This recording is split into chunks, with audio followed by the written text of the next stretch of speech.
4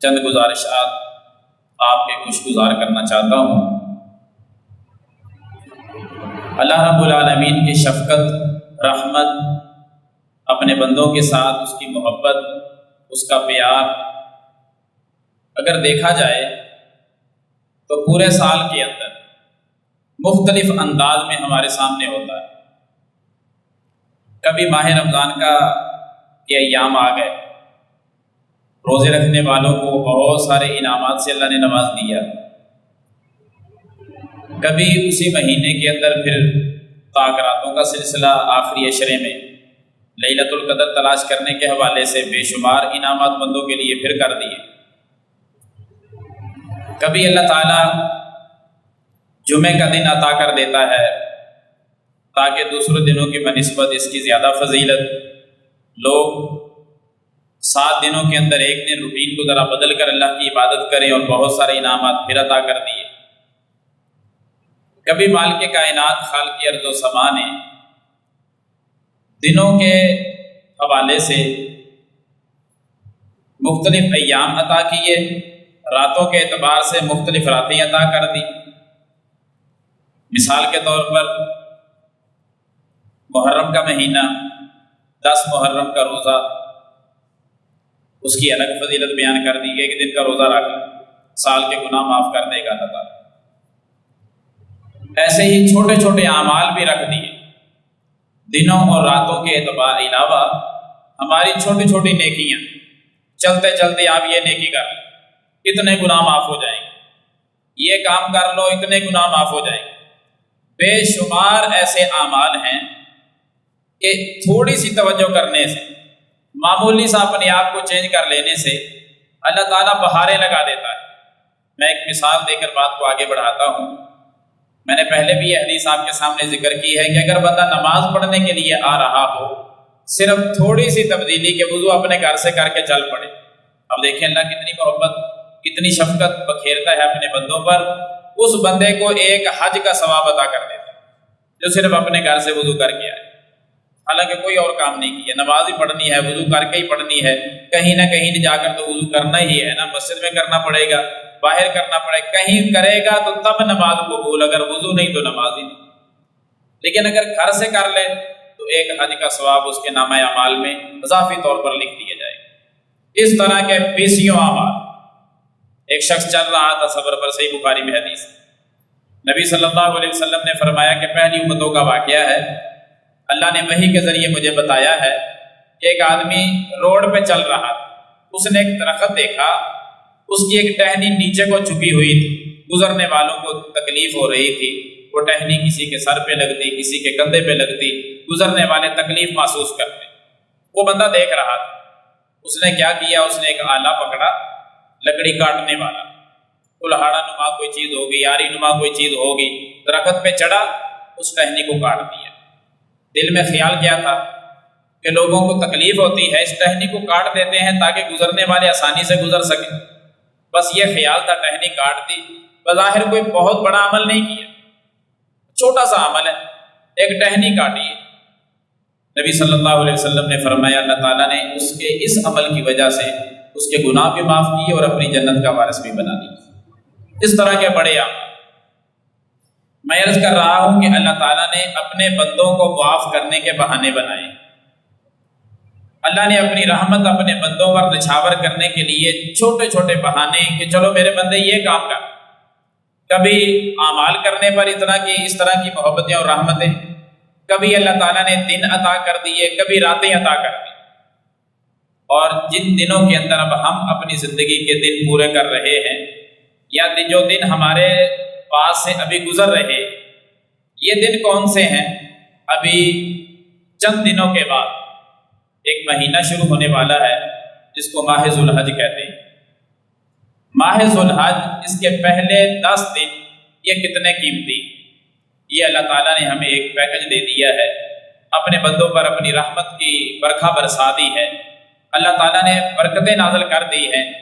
جن لوگوں کو یہ دن نصیب ہو جائیں، اللہ رب العالمین کی بڑی مہربانی اور شفقت ہے ان بندوں پر کہ جن کی زندگی میں یہ دن آ جائے۔ جس طرح ماہ رمضان ہوتا ہے، بڑی فضیلت ہے اس کی اپنی جگہ پر، لیکن ان 10 دنوں کی فضیلت تقابل نہیں کرتے، اگر ویسے تقابل کیا جائے تو ماہ رمضان سے بھی افضل ہے یہ 10 دن، لیکن بھولے ہوئے ہیں ہم لوگ، اس کی طرف کبھی توجہ نہیں کرتے۔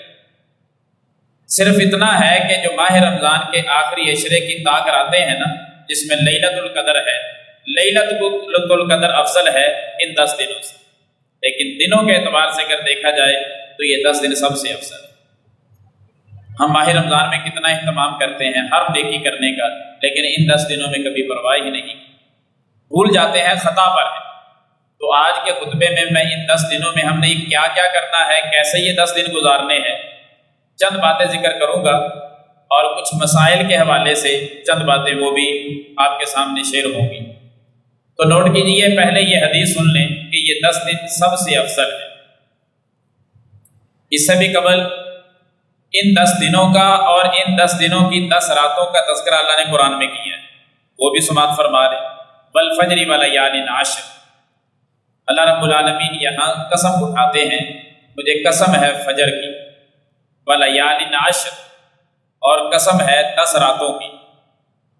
10 راتوں کی جو قسم کھائی ہے قرآن مجید کے اس مقام پر، یہ 10 راتیں کون سی ہیں؟ تو سیدنا عبداللہ بن عباس رضی اللہ تعالی عنہ، ان کا بھی قول، اور یہاں جو میں آپ کے سامنے ذکر کر رہا ہوں وہ تفسیر ابن کثیر کے حوالے سے۔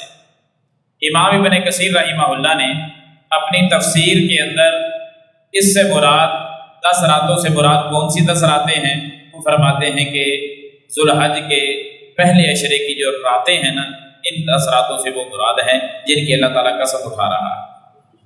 تو فضیلت ہے ان کی بہت زیادہ کہ اللہ نے قسم کھائی ہے۔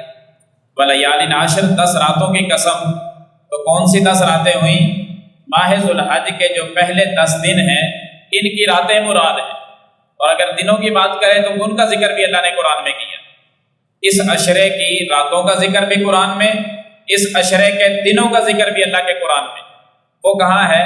اللہ رب العالمین سورۃ الحج کی 28 نمبر آیت میں فرماتے ہیں، وَيَذْكُرُ اسْمَ اللَّهِ فِي أَيَّامٍ مَّعْلُومَاتٍ، کہ وہ معلوم دنوں کے اندر اللہ کا ذکر کرتے ہیں، اللہ کا نام لیتے ہیں۔ مفسر قرآن سیدنا عبداللہ بن عباس رضی اللہ تعالی عنہ، صحیح البخاری کے اندر ان کا تعلیقاً قول یہ ثابت ہے، وہ فرماتے ہیں کہ ان 10 دنوں سے مراد ماہ ذوالحج کے پہلے 10 دن، کہ اللہ تعالیٰ نے ان میں ذکر کرنے کا یہ تعریف کی ہے کہ لوگ ان 10 دنوں کے اندر اللہ کا نام لیتے ہیں، اللہ کا ذکر کرتے ہیں۔ مراد یہ ہے کہ دونوں چیزوں کا ذکر قرآن میں آ گیا، 10 دنوں کا ذکر بھی آ گیا، 10 راتوں کا بھی آ گیا۔ اب یہ 10 دن اور 10 راتیں کتنی افضل ہیں، اس پر نبی صلی اللہ علیہ وسلم کا فرمان سنیں۔ اللہ نے تو ذکر کر دیا نا، کہ ذکر ہو گیا قرآن کے اندر، فضیلت یہ بھی ہے، لیکن ان کی فضیلت کو نبی علیہ السلام نے اپنے لفظوں کے اندر اجاگر بھی کیا۔ صحیح بخاری کے اندر کہ آپ صلی اللہ علیہ وسلم فرماتے ہیں کہ مل عمل فی ایام العشر، جس کا معنی مفہوم یہ حدیث میں خطبے میں بھی پڑھ چکا ہوں، احباب اس کا ترجمہ نوٹ کریں۔ نبی صلی اللہ علیہ وسلم نے فرمایا کہ مل عمل فی ایام العشر، کوئی عمل افضل منہا فی ہذہ، اس کا بامحاورہ ترجمہ جو آپ کو سمجھ آنے والا ہے وہ کرتا ہوں کہ ان 10 دنوں کی چھوٹی سے چھوٹی نیکی باقی پورے سال کے دنوں کی بڑی سے بڑی نیکی کے مقابلے میں یہ زیادہ افضل ہے۔ کوئی نیکی آپ کریں ان 10 دنوں، معمولی سی نیکی آپ کر لیں، آپ سبحان اللہ پڑھ لیں، آپ تھوڑا سا صدقہ کر دیں، آپ 2 نفل پڑھ لیں، آپ وضو کر کے اس 10 دنوں کے اندر کوئی خیر کا کام کر لیں، ایک لفظ آپ بولیں، باقی پورے سال کے دنوں میں بڑا سا بڑا عمل بھی کریں گے، یہ چھوٹا سا چھوٹا عمل یہ اس بڑے عمل سے کہیں زیادہ بہتر ہو۔ صحابہ کرام نے جب یہ بات سنی کہ ان 10 دنوں کے اندر کی ہوئی ہر نیکی وہ بڑے سے بڑے عمل جو باقی دنوں میں کیا جائے اس سے افضل ہے، تو صحابہ نے ایک سوال کیا، کہنے لگے بدل جہاد، یا رسول اللہ صلی اللہ علیہ وسلم باقی دنوں کا کیا ہوا جہاد کیا وہ بھی ان دنوں کی نیکیوں کا مقابلہ نہیں کر سکتا؟ قابل غور بات کہ باقی دنوں کا جہاد اللہ کے راستے میں، ان دنوں کی چھوٹی چھوٹی نیکیاں کیا وہ جہاد بھی برابر نہیں؟ آپ علیہ السلام نے فرمایا بدل جہاد فی سبیل اللہ، باقی دنوں میں کیا ہوا اللہ کے راستے میں جہاد ان دنوں کی نیکیوں کا مقابلہ نہیں کر سکتا۔ جہاد بھی برابر نہیں ہے ان دنوں کی ہر نیکی، چھوٹی سے چھوٹی نیکی جہاد فی سبیل اللہ بھی پیچھے رہ گیا۔ پھر آپ علیہ السلام نے فرمایا الا رجل، ایک بندے کے جہاد کو الگ کر دیا کہ وہ افضل ہے۔ الا رجل، کون سا آدمی؟ فرمایا یخاطر بنفسہ ومالہ ولم یرجع بشیء، ایسا آدمی جس نے اپنی جان بھی خطرے میں ڈالی، اپنا مال بھی خطرے میں ڈال دیا، یعنی کافر کے مقابلے میں جا کھڑا ہوا اور جا کر قتال شروع کر دیا، جہاد شروع کیا، جہاد کرتے کرتے خطرے میں دو جانیں تھی، اپنا مال لے کے گیا وہ بھی داؤ پہ لگا دیا، اپنی جان لے کے گیا اس کو بھی خطرے میں ڈالا، ولم یرجع بشیء، کچھ بھی واپس نہ لوٹ سکا، نہ بندہ واپس آیا نہ اس کا مال واپس آیا، مال بھی رب کے راہ میں خرچ ہو گیا، اس کی جان بھی اللہ کے راستے میں شہید ہو گئی۔ فرمایا باقی دنوں میں اللہ کے راستے میں مال لے جا کر اپنی جان کو شہید کر دینے والا اس کا عمل افضل ہے ان دنوں کی نیکیوں سے، باقی کسی کا کوئی عمل ان دنوں کی نیکیوں کا مقابلہ کر ہی نہیں سکتا۔ بعض لوگ یہاں ایک معنی کرتے ہیں، وہ اپنی تصحیح فرما لیں، اگر کوئی اس طرح کا ترجمہ کرے یا کوئی وضاحت کرے تو آپ کو علم ہونا چاہیے کہ اس کا حقیقی معنی کیا ہے۔ بعض لوگ اس حدیث کا معنی یہ کرتے ہیں کہ ان دنوں کی جو نیکی ہے نا باقی دنوں کی اسی نیکی سے افضل ہے۔ مثلا ان دنوں میں جو نماز پڑھے گا باقی دنوں کی نماز سے افضل ہے، ان دنوں میں ذکر کرے گا وہ باقی دنوں کے ذکر سے افضل ہے، ان دنوں میں صدقہ کرے گا باقی دنوں میں صدقے سے افضل ہوگا، ان دنوں کے اندر کوئی اور خیر کا کام کرے گا، کوئی بھی نیکی کرے گا، باقی دنوں کے مقابلے میں جو نیکی ہے وہی نیکی اس سے یہ افضل ہے، ہر نیکی اس کی افضل نہیں ہے ان کے ہر کام سے۔ اصلاح فرما لیں، یہ معنی درست نہیں ہے۔ درست معنی یہ ہے کہ ان دنوں کی ہر نیکی، چھوٹی سے چھوٹی نیکی باقی دنوں کے بڑے سے بڑے عمل سے بھی افضل ہے۔ اس کی دلیل کیا ہے؟ یہی حدیث جو میں آپ کے سامنے پڑھ رہا ہوں۔ صحابہ نے تبھی تو پوچھا تھا کہ بل الجہاد فی سبیل اللہ، یا رسول اللہ صلی اللہ علیہ وسلم باقی دنوں کا جہاد بھی ان دنوں کی نیکیوں سے افضل نہیں؟ اگر ہوتا نا وہی نیکی اسی نیکی سے افضل ہے تو صحابہ کا سوال کرنا بنتا ہی نہیں تھا۔ جب آپ نے فرما دیا ہر نیکی اسی نیکی سے افضل ہے تو پھر ان دنوں کا جہاد بھی باقی دنوں سے جہاد سے افضل ہی ہے، پوچھنے کی تو ضرورت ہی نہیں پڑنی چاہیے۔ پوچھا حیران ہو کر اسی لیے ہے جب ہر نیکی ان دنوں کی ان باقی دنوں کے بڑے بڑے اعمال سے بھی افضل ہے، تبھی تو پوچھنا پڑا کہ جہاد سے بھی افضل ہے؟ فرمایا ہاں جہاد سے بھی افضل ہے۔ اور نبی علیہ السلام کا جو جواب ہے وہ ہماری بات کی مزید تائید ہی نہیں کرتا بلکہ کھول کر واضح کرتا ہے۔ آپ نے جواب کیا ارشاد فرمایا؟ آپ نے فرمایا کہ جہاد بھی افضل نہیں ہے۔ آگے فرمایا الا رجل یخاطر بنفسہ ومالہ ولم یرجع بشیء، یہ بات اور واضح کر دیتی ہے ہمارے معنی کو کہ وہ بندہ جو اپنا مال اور جان لے کر گیا واپس نہیں آیا، اللہ کے راستے میں شہید ہو گیا، باقی دنوں میں اس کا یہ عمل ان دنوں کی نیکیوں سے افضل ہے۔ اگر بعینی ہی وہی نیکی باقی دنوں کے مقابلے میں افضل ہوتی نا تو پھر آپ کا یہ جواب تو بالکل الٹ ہو گیا کہ آپ کہہ رہے ہیں کہ باقی دنوں میں جو بندہ جہاد کرنے جائے وہ مال اور جان لے کر جائے اور وہ شہید ہو جائے، وہ افضل ہے کس سے؟ ان دنوں کے جہاد سے۔ پھر تو یہی معنی بننا چاہیے نا کہ ان دنوں میں جہاد کرنے گیا، وہ مال بھی لے کے گیا، وہ اپنا جان بھی لے کر گیا، وہ انہی دنوں کے اندر اللہ کے راستے میں شہید ہو گیا۔ پھر تو نبی علیہ السلام فرما رہے ہیں کہ باقی دنوں میں شہید ہونے والا ان دنوں میں شہید ہونے والے سے بھی افضل، پھر تو یہ معنی بن جائے گا، جبکہ اس معنی کا کوئی بھی قائل نہیں ہے۔ بات وہی ہے کہ ان دنوں کی چھوٹی سے چھوٹی نیکی باقی دنوں کے بڑے سے بڑے عمل سے بھی افضل اور اعلیٰ ہے۔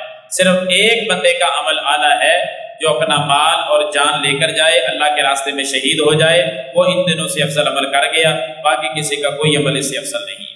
صرف جہاد کر کے زندہ واپس آ جائے اس کا جہاد بھی افضل نہیں ہے ان دنوں کی چھوٹی چھوٹی نیکیوں کے مقابلے میں۔ ان دنوں میں اب کرنا کیا ہے؟ اب آتے ہیں ان اعمال کی طرف کہ ہم نے کیا کرنا ہے۔ اس حدیث سے تو واضح ہوا نا یہ دن سب سے افضل ہے، یہ واضح ہوا ان کی راتیں سب سے افضل ہے۔ قرآن اور حدیث سے یہ بات واضح ہوئی ہمیں ہر نیکی کرنی چاہیے، ہر نیکی میں پہلے سے آگے بڑھ جائیں، کچھ اضافہ کر دیں، لیکن اس کے باوجود بھی کچھ نیکیاں جن کی طرف ہمیں شریعت نے رغبت دلائی ہے کہ یہ کرو ان دنوں کے اندر، ہم ان نیکیوں کو پڑھ لیتے ہیں، ہماری زندگی کا حصہ بن جائیں گی، فائدہ ہو جائے گا۔ معلوم نہیں، خبر نہیں کہ کبھی زندگی میں یہ دن پھر آئیں گے یا نہیں آئیں گے۔ اللہ تعالیٰ عطا کر رہا ہے، خبر تو یہ بھی نہیں کہ یہ دن بھی نصیب ہوں گے یا نہیں، لیکن ایک امید ہے کہ اللہ رب العالمین ہمیں قریب تک لے آیا ہے، یہ دن ہماری زندگی میں انشاءاللہ آئیں گے۔ تو ان کو احسن طریقے سے گزارنا ہے، جس طرح نبی کے صحابہ گزارا کرتے تھے۔ حضرات نوٹ کیجئے، پہلا عمل، جب یہ دن شروع ہوتا نا، جیسے ہی چاند طلوع ہوتا ماہ ذو الحج کا، اسی وقت سے یہ لمحات شروع ہو جاتے ہیں۔ مغرب کی نماز آپ ماہ ذو الحج میں پڑھیں گے، اگر چاند طلوع ہوا نا 29 تاریخ کو، اسی دن کی مغرب ماہ ذو الحج کی مغرب ہے، وہیں سے شروع ہو جاتا ہے کام۔ سب سے پہلے رات آتی، پھر آگے دن ہے۔ اسی طرح عید الاضحیٰ یعنی 10 ذو الحج کو شام تک یہ دن باقی رہتے ہیں، مغرب تک۔ کیا کرنا ہے؟ اللہ کے رسول صلی اللہ علیہ وسلم کے صحابہ کرام سے پوچھتے ہیں کہ کیا کرنا۔ سب سے پہلا عمل آغاز ہوتے ہی، صحیح بخاری کے اندر تعلیقاً یہ بات موجود ہے، 2 صحابہ کا عمل، سیدنا عمر بن خطاب اور سیدنا ابو ہریرہ رضی اللہ عنہما، ان دونوں کا یہ عمل ہے۔ کیا عمل کرتے تھے؟ جیسے ہی ماہ ذو الحج کا چاند طلوع ہوتا، تکبیرات پڑھنا شروع کر دیتے، اللہ اکبر لا الہ الا اللہ واللہ اکبر وللہ الحمد، اللہ اکبر کبیرہ والحمد للہ کثیرہ وسبحوہ بکرۃ واصیلا۔ یہ تکبیرات پڑھنا شروع کر دیتے۔ کہاں پڑھتے؟ سبحان اللہ، قربان جائیں، صحابہ کرام تکبیرات گھر بیٹھ کے بھی نہیں پڑھتے تھے، بلکہ بازاروں میں نکل جاتے، باہر نکلتے، بلند آواز سے پڑھتے جاتے تاکہ لوگوں تک آواز پہنچے، ہماری آواز سن کر ان کو یاد آ جائے کہ یہ تکبیرات کے دن شروع ہو چکے ہیں، وہ بھی تکبیرات پڑھیں۔ امام بخاری رحمہ اللہ ان کا یہ اثر لے کر آئے ہیں کہ یہ بازاروں میں جا کے تکبیرات پڑھا کرتے تاکہ ان کی آواز کو سن کر بازار میں کام کاج کرنے والے، دکانوں والے، اپنا تجارت کرنے والے، بازاروں میں دکانیں بنا کر اپنا کاروبار کرنے والے، ان تک آواز پہنچاتے پیغمبر کے یہ 2 صحابہ، تاکہ لوگ سن کر وہ بھی تکبیرات پڑھیں۔ یہاں یہ بھی لفظ آتے ہیں کہ ان کی آواز کو سن کر بازار والے بھی تکبیرات پڑھنا شروع کر دیتے۔ ہمیں بھی یہ عمل کرنا چاہیے، کم از کم ہم اپنی بنیاد، اپنی حیثیت تک تو کریں۔ اللہ اکبر جیسے مہینہ شروع ہو جائے، جب ٹائم ملے، آپ اپنے کاروبار میں ہیں، دکان پہ ہیں، گھر میں ہیں، سفر میں ہیں، حضر میں ہیں، زبان پر تکبیرات جاری رہے۔ ہر وقت نہ صحیح، کچھ ٹائم ضرور نکالیں دن اور رات میں کہ ہم تکبیرات پڑھیں۔ یہ اللہ کا ذکر بھی ہوگا، اللہ کی بڑائی اور کبریائی بھی ہماری زبان سے بیان ہوگی، جو ہر اعتبار سے اللہ کو پسند ہے۔ یہ دن بڑے بہترین گزریں گے۔ یہ چھوٹا چھوٹا عمل اللہ اکبر زبان سے نکلے، اس سے بڑا کوئی ذکر کون سا ہو؟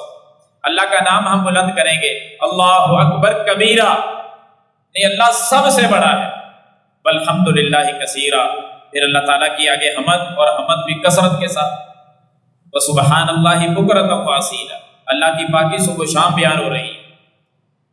عرض کرنے کا مقصد ہے کہ ہم تکبیرات پڑھ کر یہ دن گزاریں۔ ایک عمل یہ ہے کہ تکبیرات پڑھی جائیں۔ دوسرا عمل نوٹ کریں، ان دنوں کے اندر دوسرا عمل کون سا ہوگا؟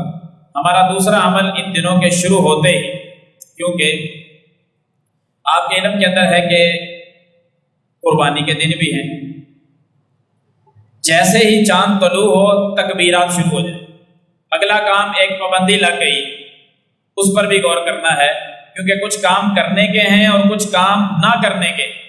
نہ کرنے والوں میں سے پہلا کام، یعنی دوسرا کام ویسے ترتیب کے مطابق وہ ہے کہ جن احباب کے ہاں قربانی کا جانور موجود ہے، یعنی قربانی کا وہ ارادہ رکھتے ہیں کہ انہوں نے قربانی کرنی ہے، ان کے لیے حکم ہے کہ وہ اپنے جسم کا کوئی بال نہ کاٹیں جب چاند طلوع ہو جائے۔ قربانی کا جانور ذبح کرنے تک اپنے جسم کا کوئی بال نہیں کاٹیں گے اور نہ اپنے ناخن تراشیں گے۔ نبی صلی اللہ علیہ وسلم نے منع فرما دیا ہے۔ نبی کریم صلی اللہ علیہ وسلم کا فرمان یہ صحیح مسلم کے اندر ہے، آقا فرماتے ہیں کہ اذا دخل العشر وعنده اضحیۃ، میری امت کے لوگوں جیسے ہی یہ عشرہ شروع ہو جائے، اذا دخل العشر، ماہ ذو الحج کا جیسے آغاز ہو جائے، پہلا عشرہ شروع ہو جائے، چاند طلوع ہو جائے، وعنده اضحیۃ، اور اس بندے کے پاس قربانی کا جانور موجود ہو، فاراد ان یضحی، اور وہ قربانی کرنے کا ارادہ بھی رکھتا ہو، فلا یأخذن شعرہ ولا تقلمن ظفرا، فرمایا کہ دو کام ہیں، وہ کسی صورت اپنے جسم کا کوئی بال نہ کاٹے اور نہ وہ اپنے ناخن تراشے، منع کر دیا نبی صلی اللہ علیہ وسلم۔ اب ان 10 دنوں کے اندر یہ پابندی ہمیں کرنی ہوگی، بالخصوص جن لوگوں کے پاس قربانی ہے وہ لازمی یہ پابندی کریں، اپنے جسم کا کوئی بال نہ کاٹیں اور نہ ہی ناخن تراشیں۔ اس پابندی میں یہ 10 دن گزار دیں، جہاں ہم نے تکبیرات پڑھنی ہے وہاں یہ پابندی بھی کرنی ہے۔ اور اگر کوئی بندہ انجانے میں بھول کر غلطی ہو گئی، وہ بال کٹوا لیتا ہے، ناخن تراش لیتا ہے، یا کوئی خطا اس سے اس طرح کی ہو جاتی ہے، وہ توبہ کرے اللہ تعالیٰ سے، گناہگار ہوگا وہ۔ باقی اس کی قربانی پر فتویٰ نہیں لگاتے کہ قربانی نہیں ہوگی، قربانی الگ عمل ہے، قربانی ہوگی، اس کا یہ عمل جو ہے یہ نافرمانی پر مشتمل ہے، اللہ تعالیٰ سے توبہ کرے، سچی معافی مانگے اللہ تعالیٰ سے کہ مجھ سے خطا ہوگی۔ اسی کے ساتھ یہ بھی نوٹ کر لیں کہ عید والے دن اپنی حجامت نہیں بنوانی، قربانی سے پہلے کچھ بھی نہیں کرنا، عید کی نماز اسی طرح پڑھیں گے، عید کی نماز پڑھ کر جب اپنے قربانی کے جانور کو ذبح کر لیں، پھر اپنے ناخن تراشیں، مونچھیں وغیرہ سیٹ کروا لیں، بال کٹوا لیں، غیر ضروری بالوں کو صاف کر لیں، آگے سارے سلسلے قربانی کا جانور ذبح کرنے کے بعد کے، اس سے پہلے نہیں ہو۔ یہ دن اسی طرح یعنی یہ چاند طلوع ہونے کے ساتھ ہی تعلق ہے، اس لیے یہ حدیث میں نے پہلے پڑھ دی ہے کہ تکبیرات بھی شروع سے ہی اور پابندی بھی شروع سے۔ اسی کے ساتھ ایک تیسرا عمل اگر کوئی کر سکے تو وہ بھی شروع سے ہی، کیونکہ نبی صلی اللہ علیہ وسلم کا ذاتی عمل وہ بالکل شروع سے ہی۔ ابو داؤد کے اندر یہ حدیث ہے، اللہ کے رسول صلی اللہ علیہ وسلم روزے رکھا کرتے تھے۔ ام المومنین سیدہ حفصہ رضی اللہ تعالی عنہ وہ بیان کرتی ہیں کہ نبی صلی اللہ علیہ وسلم ماہ ذو الحج کے پہلے 9 دنوں کے روزہ رکھا کرتے تھے، ابتدا سے پہلے دن سے لے کر 9 تاریخ تک، یوم عرفہ تک سارے روزے رکھتے تھے۔ اگر کوئی نہیں رکھ سکتا وہ گناہگار نہیں ہوگا، یہ فضیلت والا عمل ہے، جہاں نبی صلی اللہ علیہ وسلم ایام تشریق کے روزے رکھتے، ایام 20 کے روزے رکھتے، اور آپ صلی اللہ علیہ وسلم سوموار اور جمعرات کا روزہ رکھتے، وہاں ان 9 دنوں کے بھی روزے رکھا کرتے۔ ہمیں بھی یہی تلقین کی گئی، ہمیں بھی اس پر عمل کر لینا چاہیے، یا کم از کم یوم عرفہ کا روزہ ضرور رکھنا چاہیے، جو 9 تاریخ ہے اس مہینے کی۔ اس پر زیادہ بحث ہم نہیں کریں گے، انشاءاللہ اگلا خطبہ صرف یوم عرفہ پہ ہوگا، اگلا جمعہ زندہ رہے تو صرف یوم عرفہ کے متعلق میں آپ احباب کے سامنے، کیونکہ ابھی یوم عرفہ باقی ہوگا تو اس کے متعلق چند باتیں کہ یہ دن ہم نے کیسے گزارنا ہے۔ آج صرف ایک حدیث پڑھ دیتا ہوں کہ یوم عرفہ کا روزہ نبی صلی اللہ علیہ وسلم سے سوال کیا گیا کہ محبوب جی سئیلا عن صوم یوم عرفہ، یوم عرفہ کے روزے کے بارے میں پوچھا گیا کہ اس کی کیا فضیلت ہے۔ آپ علیہ السلام نے فرمایا یکفرھا سنۃ الماضیۃ والباقیہ، یہ جو روزہ ہے نا ایک دن کا، یہ 2 سالوں کے گناہوں کا کفارہ بن جاتا ہے، ایک گزرا ہوا سال اور ایک آئندہ سال، ایک گزرے ہوئے سال کے گناہ معاف، اور ایڈوانس ایک آنے والا بھی سال آیا نہیں، گناہ اللہ پہلے ہی معاف کر دیتا ہے۔ یہ اتنی فضیلت والا دن ہے یوم عرفہ۔ یہاں ایک غلطی کی اصلاح کر دیتا ہوں، باقی باتیں انشاءاللہ پھر اگلے خطبے میں ہوں۔ کچھ لوگوں کا یہ ذہن ہے کہ نبی صلی اللہ علیہ وسلم نے فرمایا تھا یوم عرفہ کا روزہ جس دن حاجی حضرات میدان عرفات میں ہوں گے، اس دن کا روزہ آپ نے فرمایا کہ میدان میں وہاں حاجی پہنچے ہوئے پوری دنیا سے آنے والے اس میدان میں ایک ہی وقت میں اکٹھے ہوتے، میدان عرفات میں 9 تاریخ کو 9 ذو الحج۔ تو نبی علیہ السلام نے فرمایا کہ جو آ گئے ادھر ان کی یہ فضیلت الگ حدیثیں بیان کر دیں، جو یہاں نہیں پہنچ سکے وہ اس دن کا روزہ رکھ لیں اپنے اپنے علاقے میں، اللہ تعالیٰ 2 سالوں کے گناہ معاف کر دے گا۔ وہ اس بات سے یہ معنی کرتے ہیں کہ اسی دن کا روزہ رکھیں گے جس دن حاجی میدان عرفات میں ہوں گے، اسی دن کا روزہ۔ وہاں اس دن 9 تاریخ ہوتی ہے اور پاکستان میں کتنی ہوتی؟ 8 تاریخ، اس دن 8 ذو الحج، لہذا ہم 8 کا روزہ رکھیں گے، تو یہ معنی درست نہیں ہے۔ 8 کا روزہ ہم نہیں رکھیں گے، ہم 9 ہی کا روزہ رکھیں گے۔ اس کی دلیل کیا ہے وہ بھی نوٹ کر لیں۔ اس کی دلیل یہ ہے کہ اپنے اپنے مطلع کے اعتبار سے سارے ایام چل رہے ہیں، روزہ ہے، اسی طرح لیلۃ القدر ہے، عید ہے، سارے سلسلے جو ہیں وہ مطلع کے اعتبار سے ہے۔ یوم عرفہ بھی مطلع کے اعتبار سے ہوگا، اپنی چاند کی تاریخ کے اعتبار سے ہوگا، ان کی تاریخ کے اعتبار سے نہیں ہوگا۔ ایک اور دلیل کہ کیوں نہیں ہوگا، اس لیے کہ کبھی بھی پوری دنیا کے مسلمان، کیونکہ حکم پھر پوری دنیا کے لیے ہونا چاہیے نا، صرف پاکستان اور سعودی عرب کا ہی تو نہیں مسئلہ، مسئلہ تو پوری دنیا کے مسلمانوں کا ہے۔ پوری دنیا کے مسلمان پھر اسی ٹائم کا روزہ رکھ ہی نہیں سکیں گے۔ مثلا سعودی عرب کے اندر جس وقت میدان عرفات میں سارے احباب، سارے حاجی جمع ہیں، 9 تاریخ ہے ماہ ذو الحج کی، ہمارے ہاں اس ٹائم 8 تاریخ ہے۔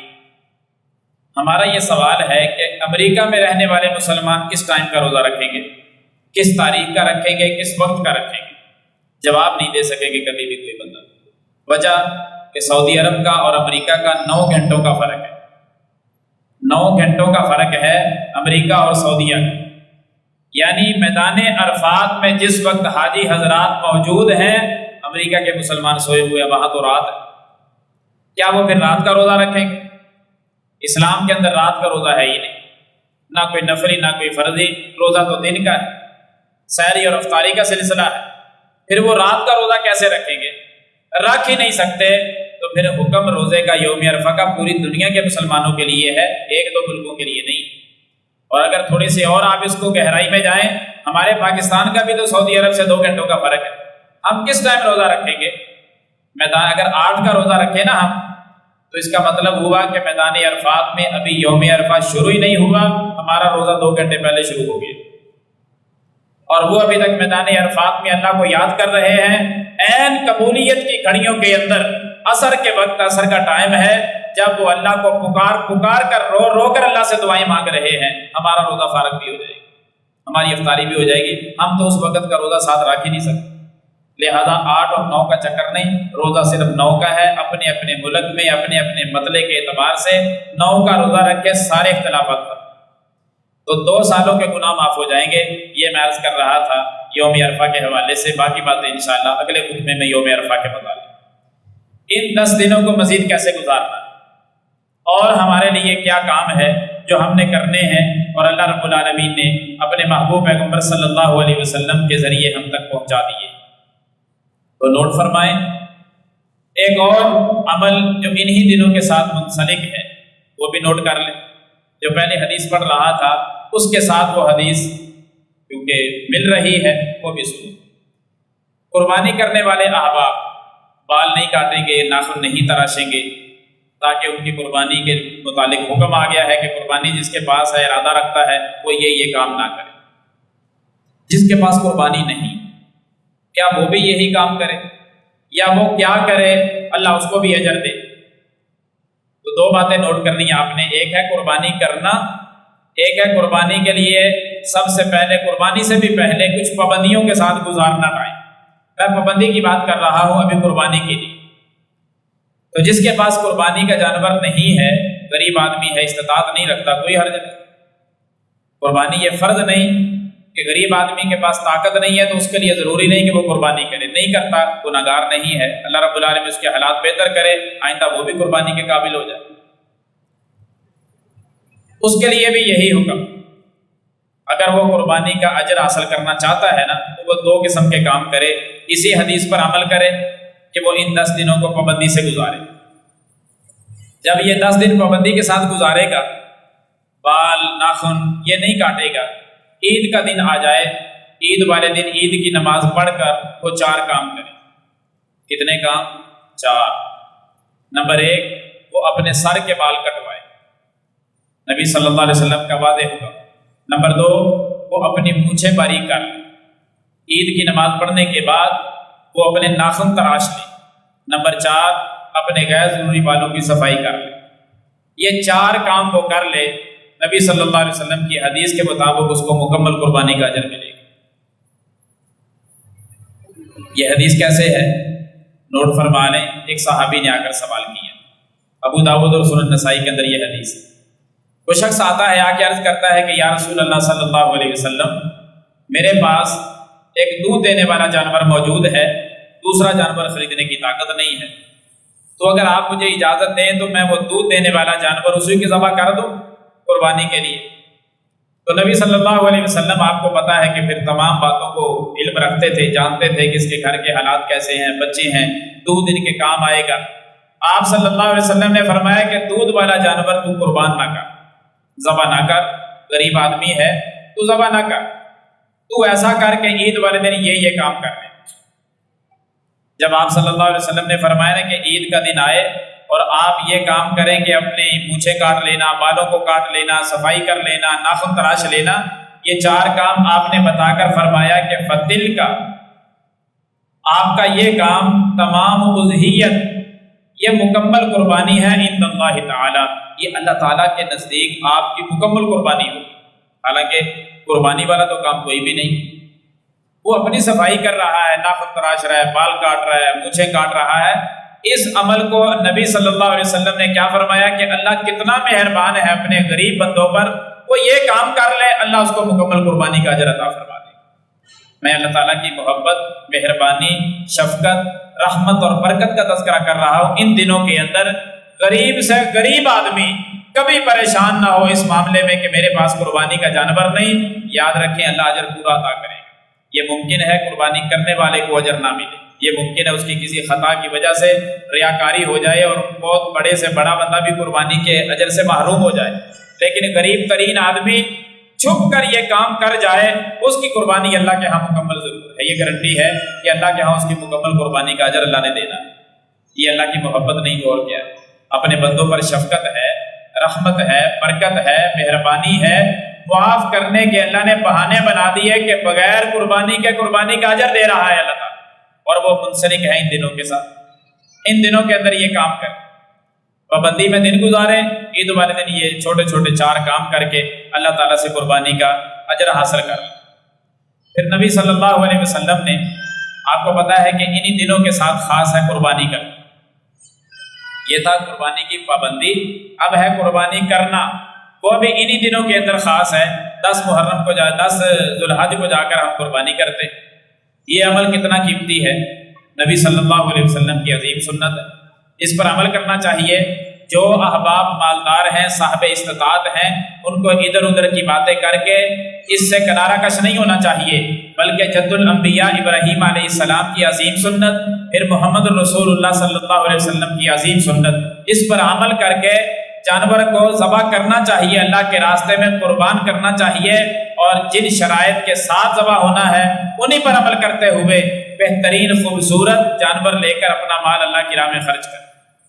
نبی صلی اللہ علیہ وسلم کی بہت ساری حدیثیں، لوگ تو بہت ساری باتیں اس طرح کی کر کے ہر سال لوگوں کو قربانی سے متنفر کرنے کی کوشش کرتے ہیں۔ ملحد قسم کے لوگ، بے دین قسم کے لوگ، بڑی بڑی باتیں، 2 موقع آتے ہیں، حج کا موقع اور پھر قربانی کا موقع، دونوں ایک ساتھ منسلک ہیں۔ یہ دن جیسے شروع ہوتے ہیں، حج کے بارے میں بھی شکوک و شبہات میں ڈالنے لگ جائیں گے کہ حج کی کیا ضرورت پڑی ہے، آپ کے محلے میں غریب بندے بیچارے مر رہے ہیں، تم حج پہ جا رہے ہو 12-14 لاکھ روپے خرچ کر کے، ان غریبوں کا تعاون کر دو۔ قربانی کا جانور کوئی خریدنے لگے گا، تب یہ ملحد قسم کے لوگ اس طرح کے شکوک و شبہات ڈالیں گے کہ آپ کے محلے میں اتنے غریب لوگ رہتے ہیں، آپ ان کے ساتھ تعاون کیوں نہیں کرتے؟ لاکھوں روپیہ خرچ کر دینا اور ذبح کر کے جانور کھا جانا، یہ کہاں کا اصول ہے؟ طرح طرح کی باتیں، جس طرح کے لوگ، جس طرح کے ذہن گندے، اسی طرح کی باتیں بھی گندی۔ ان لوگوں کو کبھی یاد نہیں آئے گا کہ جب مال پر زکوٰۃ فرض ہے، کبھی فرض زکوٰۃ کی بات نہیں کریں گے۔ فرض زکوٰۃ کس کس نے دینی ہے، کتنی دینی ہے، کس پر زکوٰۃ ہے، اللہ کی قسم کبھی یہ بندے بولتے ہوئے دکھائی نہیں دیں گے۔ منوں کے حساب سے لوگوں نے سونا دبایا ہوا، نہیں زکوٰۃ کی بات کریں گے۔ کتنے کتنے اربوں خربوں لوگوں کا پیسہ پڑا ہے بینکوں کے اندر، نہیں بات کریں گے کہ غریب مر رہے ہیں۔ کتنی تجارت اور کتنی جائیدادیں ہیں، پراپرٹی بھری پڑی ہے، لوگ آپ کبھی کھاتے چیک کر کے تو دیکھیں، نہیں تذکرہ کریں گے کبھی زکوٰۃ دینے کا۔ جیسے یہ سال کا دن آئیں گے، قربانی اور حج، ان کی زبانوں پر یہی اعتراضات کہ غریب مر رہے ہیں اور تم حج پہ جا رہے ہو، غریب مر رہے ہیں تم قربانیاں کر رہے ہو۔ آپ قربانی کریں اللہ کے راستے میں، یہ عظیم سنت کو مٹایا نہیں جائے گا کسی صورت۔ حج کریں، نبی صلی اللہ علیہ وسلم نے فرمایا جو بار بار حج کرتا ہے، بار بار عمرہ کرتا ہے، اللہ اس کے مال کو کبھی ختم ہونے ہی نہیں دیتا۔ تم غریبوں کے ساتھ تعاون کر کے حج روکتے ہو، یہ تو ملحد قسم اور بے دین لوگوں کا ایک وتیرہ چلتا آ رہا ہے شروع دن سے کہ لوگ وہاں نہ جائیں، لوگ قربانیاں نہ کریں۔ نبی صلی اللہ علیہ وسلم کا عمل پیش کروں، حیران ہو جاؤ کہ میرے محبوب نے زندگی میں ایک ہی حج کیا تھا، زندگی نے وفا نہ کی، وگرنہ میرے محبوب ہر سال حج پہ جاتے۔ ایک ہی حج آیا زندگی میں، اس کے بعد پیغمبر زندہ نہ رہے۔ ایک حج کی کبھی داستان پڑھ کے دیکھو، میرے محبوب نے جھنڈے گاڑ دیے اللہ کی راہ میں خرچ کرنے کے اعتبار سے، جانوروں کو ذبح کرنے کے اعتبار سے۔ میرے پیغمبر ہمارے پیر و مرشد 100 اونٹ لے کر گئے اللہ کی عدالت میں اللہ کے نام پر ذبح کرنے کے لیے۔ 100 اونٹ مانا رکھتا ہے لوگوں، میرے محبوب نے ذبح کرنا شروع کیا۔ 63 اونٹ پیغمبر نے اپنے ہاتھ سے ذبح کر دیے ایک میدان کے اندر۔ اور سیرت کی کتابیں پڑھ کر دیکھیں، کمال کی محبت کی ہے جانوروں نے۔ ہر اونٹ کوشش کرتا تھا آگے بڑھ کر خود پیغمبر کے سامنے آئے کہ نبی کے ہاتھوں میں ذبح ہو جاؤں۔ کیا شان ہے ہمارے پیر و مرشد کی، جانور ذبح ہونا بھی سعادت سمجھتے تھے، خود آگے بڑھتے تھے۔ لائنیں لگی ہوئی، قطاریں بنی ہوئی اونٹوں کی، نبی کے ہاتھ سے ذبح ہونے کے لیے، کوئی پکڑنے والا نہیں، گھٹنا باندھا جاتا، ایک برچھی ماری جاتی، جانور نہر ہو جاتا۔ حضرات 63 اونٹ پیغمبر نے اپنے ہاتھ سے ذبح کر کے چھری پھر تھما دی سیدنا علی المرتضیٰ شیر خدا رضی اللہ تعالیٰ عنہ کو۔ باقی سارے اونٹ سیدنا علی نے ذبح کیے۔ لوگ ایک ایک جانور ذبح کرنے پر اعتراض کرتے ہیں۔ میرے محبوب نے اس زمانے میں ضرورت بھی تھی، غریب بھی تھے، بہت کچھ تھا۔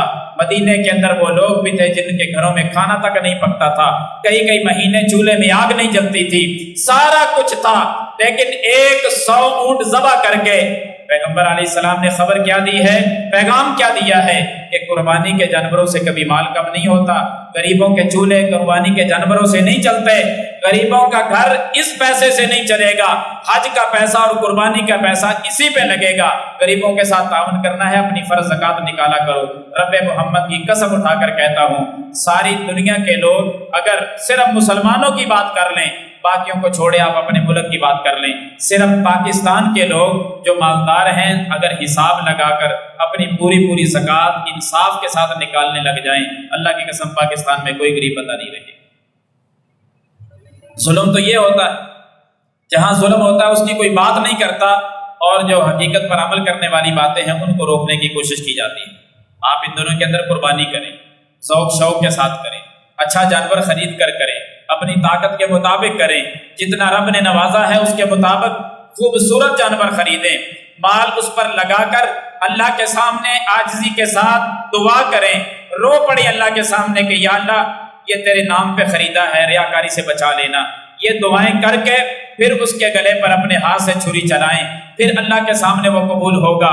اللہ آپ کی خلوص اور اندر کی جو باتیں ہیں ان پر اجر دینے والا ہے، دکھلاوا اللہ کو پسند نہیں ہے۔ میرے محبوب صلی اللہ علیہ وسلم کا فرمان ہے، ان اللہ لا ينظر الى صورکم، اللہ تعالیٰ شکلیں دیکھتا ہی نہیں ہے۔ ان اللہ لا ينظر الى صورکم ولا الى اموالکم، اللہ کسی کا مال نہیں دیکھتا، کسی کی شکل نہیں دیکھتا، وَلَٰكِن يَنظُرُ إِلَىٰ قُلُوبِكُمْ وَأَعْمَالِكُمْ، اللہ جب دیکھتا ہے بندے کا دل دیکھتا ہے اور بندے کا عمل دیکھتا ہے کہ کرتا کیسے۔ اللہ نے تو شکلیں دیکھنی نہیں، اللہ نے جانور کا بڑا ہونا یہ نہیں دیکھنا، خوبصورت نہیں دیکھنا، اللہ تعالیٰ نے یہ دیکھنا ہے کہ یہ کتنا کا مالدار ہے اور کتنا کا پیسہ میری راہ پہ خرچ کر رہا، بس یہ دیکھنا ہے۔ نیکی کیسی ہے؟ بعض دفعہ ایسے ہوگا کہ لاکھوں روپیہ کا خریدا ہوا جانور، وہ ہزاروں والا خریدنے والا وہ آگے نکل جائے گا، لاکھوں والا پیچھے رہ جائے گا، کیونکہ عمل میں کچھ اخلاص نہیں رہا ہو۔ اس لیے قربانی کا جانور خریدنے کے دن ہے، آپ اپنی اپنی طاقت کے مطابق اور اللہ کو راضی کرنے کے لیے، محلے والوں کو راضی کرنے کے لیے نہیں، اللہ کو راضی کرنے کے لیے جتنا ہو سکے اس کو چھپا کر کریں۔